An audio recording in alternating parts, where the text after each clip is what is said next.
तो गाइस, तो जैसे आप सबको पता है कि अभी नवरात्रि आने को है। ये धूमधाम नवरात्रि आ भी रही है, आप सबको पता है। तो मैं आज बताता हूँ कि नवरात्रि में किस किस प्रजाति के ऐसे लोग देखने को मिलते हैं। तो पहले प्रकार के लोग होते हैं एकदम ऐसे ड्यूरासेल बैटरी वाले, मतलब बोले तो वो એ થાકતા જ નથી, मतलब સળંગ ચાલુ થાય ત્યારથી લઈને मतलब એ પતે ત્યાં સુધી રમ્યા જ રાખે, मतलब થાકતા જ નથી, એમની ડ્યુરાસેલ બેટરી પતતી જ નથી।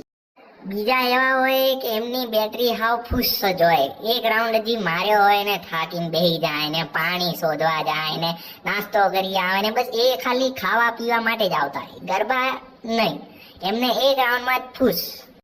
ત્રીજી પ્રજાતિ છે જે મારા મોસ્ટ ઓફ ભાઈબંધો છે, એ આવતા જ હોય છે કે અમારું ક્યાંય ગોઠવાઈ જાય, આજે સેટિંગ પડી જ જાય, આજે વાઇફ લઈને જ જવી છે, પણ તો એમનું કાંઈ ભેગું થતું નથી। છોકરીઓ એમને ભાવ જ ન આપતી હોય તો એમને એવું લાગે કે એમને જોઈને એ હસી રહી છે। પછી એક આવે છે જે શાંતિથી બેસવા આવે છે, મતલબ તમે 1000 રૂપિયાનો પાસ લઈને તમે ખાલી બેસવા આવો છો, એ બીજા બધાનું સામાન પકડશે, પર્સ ને મોજડી કે જે બી હોય એ બધું સાચવવા માટે એ લોકો આવતા હોય છે હજારોનો પાસ લઈને। તમારા ધ્યાનમાં હજી કઈ પ્રજાતિ હોય તો મને કમેન્ટમાં જણાવજો। આજ માટે આટલું જ, મળીએ।